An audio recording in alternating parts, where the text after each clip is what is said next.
ఆంధ్ర ప్రగతి గ్రామీణ బ్యాంకు ప్రధాన కార్యాలయాన్ని కడపలోనే కొనసాగించాలని పలువురు మేధావులు ఉద్యమకారులు ప్రభుత్వాన్ని కోరారు.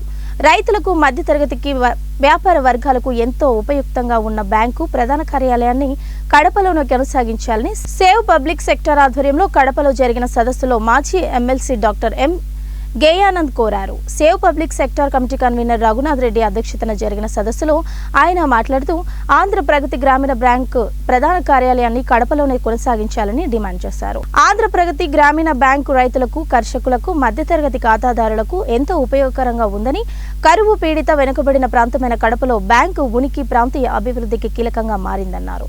దేశంలో ఉన్న 43 ప్రాంతీయ గ్రామీణ బ్యాంకులలో అగ్రస్థానంలో ఆంధ్ర ప్రగతి గ్రామీణ బ్యాంకు ఉందని, 552 శాఖలలో 50,000 కోట్ల టర్నోవర్తో, 502 కోట్ల లాభాలతో, 4,591 కోట్ల రిజర్వుతో వ్యాపార అభివృద్ధిలో మిగతా గ్రామీణ బ్యాంకుల కన్నా అగ్రగానగా ఉందన్నారు. రాష్ట్రంలో ఉన్న 4 గ్రామీణ బ్యాంకులను విలీనం చేస్తున్నందున ఈ 4 గ్రామీణ బ్యాంకులలో కడపకు సంబంధించిన ఆంధ్ర ప్రగతి గ్రామీణ బ్యాంకు అన్ని రంగాల్లో వ్యాపారపరంగా అగ్రస్థానంలో ఉందని, ఇక్కడ 2,800 ఉద్యోగులు పనిచేస్తున్నారని, మిగిలిన 3 గ్రామీణ బ్యాంకుల్లో ఉద్యోగులను కలిపినా అంతమంది లేనందున ఏ బ్యాంకు అయితే డిపాజిట్లు టర్నోవర్ ఎక్కువగా ఉంటే ఆర్థిక శాఖ మార్గదర్శకాల తొలి ప్రాధాన్యత ప్రకారంగా తీసుకోవాలన్న సూచన ఉందని, దాని ప్రకారం కడప ప్రధాన కార్యాలయాన్ని యథావిధిగా కొనసాగించాలని కోరారు.